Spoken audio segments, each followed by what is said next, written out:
What your favorite D&D homebrew race says about you. D&D Beyond has a homebrew tab that lets anyone upload custom rules for the game and rate them based on how good they are. With their most active tab being new races, let's take a look at some popular fan creations that people just seem to really like. Even though D&D changed the word races to species in the newest books, all of these fan creations are years old and probably won't be getting updated. Welcome to the last frontier of ancient D&D content. Hope you'll enjoy.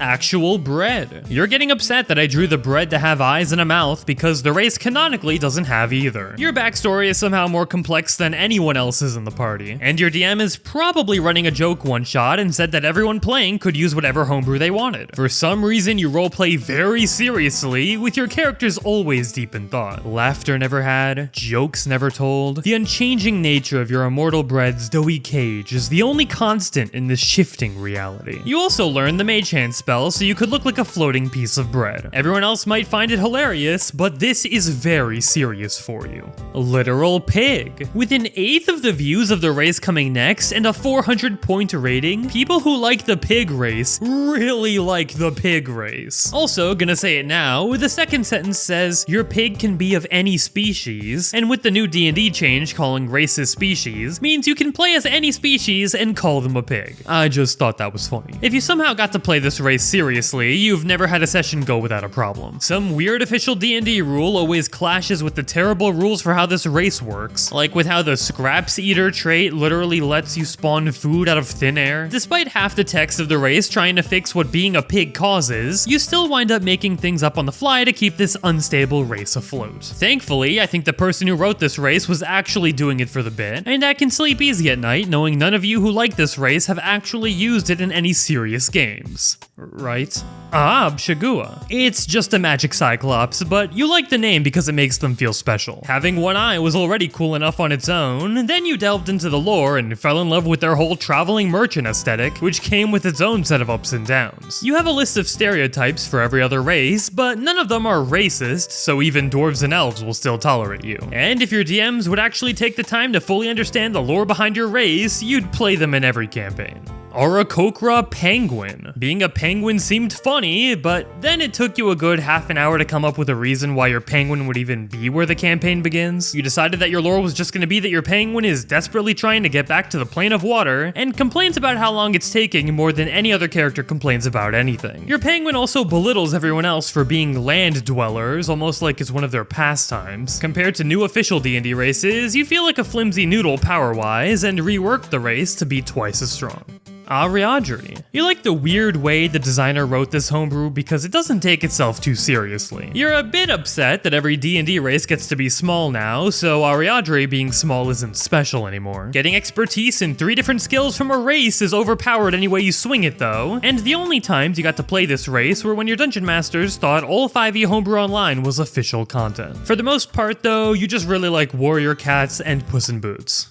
Aberant ooze. You don't really care if homebrew isn't well written enough to explain everything about a race. As an ooze enjoyer, you always just made this stuff up on the go anyway, and your DMs never batted an eye. Your entire build revolves around grappling people with your gross slimy body, and you made a joke out of a DM's entire prison escape arc after slipping through the jail cell bars. You're probably off playing the official plasmoid race now, but Aberant ooze is still a fond memory from back in 2018. Kitsun. I knew a guy who was a fan of this race call it a Kitsun at one point, so I'm gonna stereotype you all with equally bad pronunciation. Ironically, you get a kick out of how bad the grammar and mechanical explanations for this race are written, and rewrote the whole thing to not read like an elementary school student's rough draft before sending it to your DM for approval. The lore for this race got you interested in learning the actual mythos of Kitsun, and you read their wiki page instead of this homebrew's attempt at explaining it. Mischief is your middle name, and you suffer from the most karma out of anyone else in the party.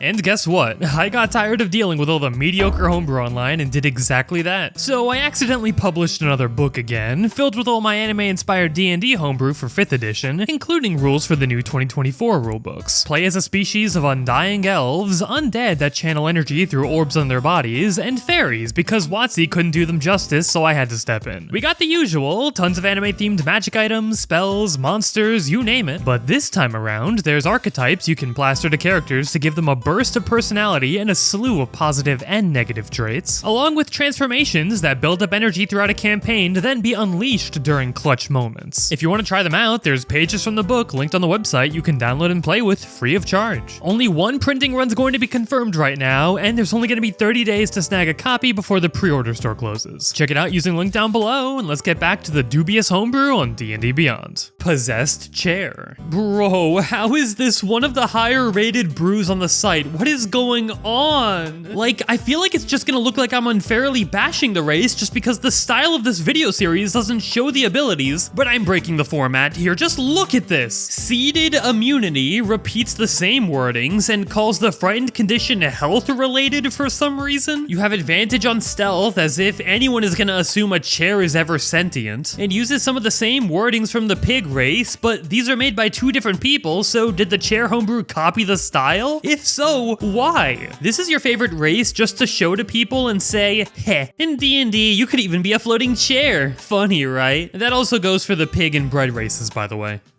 Arachne. Ever since your DM sprung Driders on your party, you've wanted to play as a spider person. All of your Arachne characters are creepy and sadistic, and if they're not outwardly evil, are probably hiding some terrible secret. Whenever there's a chance, you spin cocoons around enemies you killed, and always mention that you made a hammock out of webs whenever you go to bed.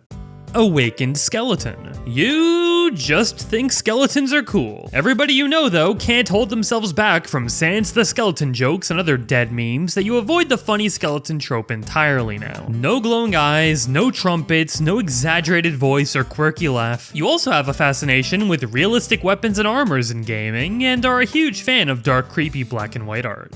Badgerfolk. You like incredibly simple naming schemes for characters, offering My Little Pony-esque examples. Moon Dancer and Rainpaw are gonna spread friendship and magic through the realm. You rewrote the homebrew to let the Badgerfolk do more damage with their claws, and enjoy causing your DM pain and suffering by burrowing tunnels through everything. It's funny, because the race's abilities on paper seem very fair, making it easy to sneak the burrow speed through to have it get banned a session into the campaign. Bearkin. You go all out with Nordic and Celtic flair for these characters. All your intimidation checks are just you growling at enemies, and once again, you buffed the damage of your claw attacks. I swear, D&D popularized natural weapons being abysmal back in the day, and every homebrew race just followed suit. The weapons of your Bearkin are covered in runes, and all of them wear eye patches. Dryad. Most of your backstories revolve around this generic force of evil that's slowly corrupting a forest. This evil turns the forest evil, and is bad, so you need to team up with the party who most likely doesn't care about your forest at all. The campaign will never take place anywhere near this forest because the DM forgot they said the villain was corrupting it. By the time they remember, your Dryad's tree is going to be nearly dead and is only going to be used to add urgency to fight the villain a session before the grand finale. There's also a level 20 Arc Druid in the campaign, controlled by the DM, who drops by every once in a while. Apparently he's also connected to this forest, but the fact that he never helps any of you is currently the biggest plot hole in the campaign.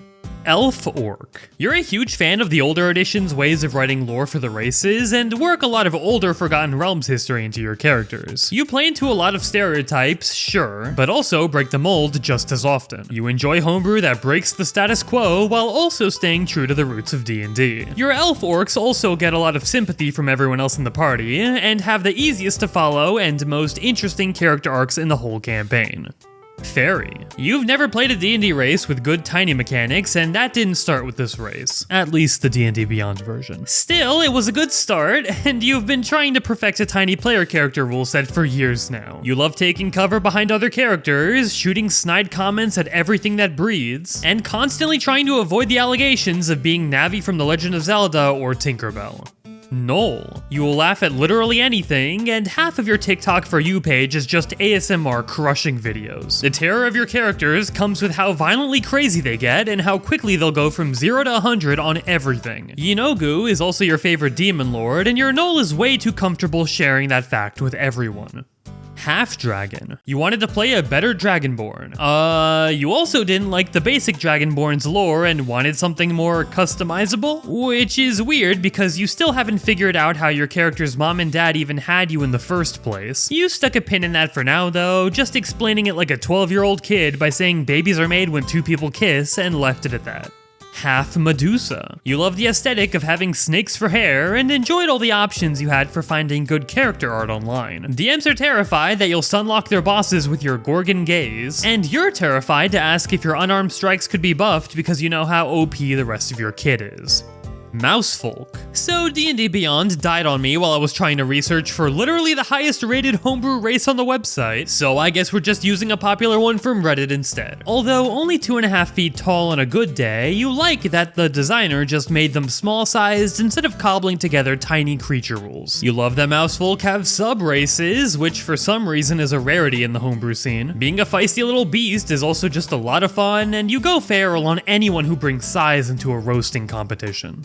Succubus. You really had to work for your DM's trust before getting to play this race. If you're a guy, probably twice as much, because horror story stigmas or not, your lore is just that you're a literal sex temptress. The homebrew also mentioned succubi can be male, but any DM worth their salt told you that male succubi were called incubi. At one point, your DM also hit you with radiant damage and immediately killed you. You had to learn a valuable lesson that having a vulnerability to an entire damage type is a very painful detriment. 2 kobolds in a trench coat. The race never forced either of your kobolds to stay together in the trench coat, and you got way more value splitting up and being 2 separate characters. You roleplay the idea that every other race would immediately try to attack you if they knew your secret identity, but if you were just playing a normal kobold, then nobody would bat an eye. Being able to play as 2 characters that both have pack tactics is OP though, and if you were a good enough player to play as 2 separate characters at the same time, then you probably knew that. Werewolf. Your DM accidentally inflicted your character with lycanthropy without realizing D&D had no official rules on what that actually does. You love how unapologetically overpowered using this race made you afterwards, because the DM just stripped the parts of the race they liked off and attached them to your character. Infinite regeneration is great, but don't stay attached for long. The next time a full moon comes out is when the DM has enough of your unstoppable nonsense and canonically takes control to kill your character. The D&D homebrew scene has a massive catalog of races outside of D&D Beyond that we can also look through, so like and subscribe if you want to see more. Blay never simple, and I'll catch you all in the next one.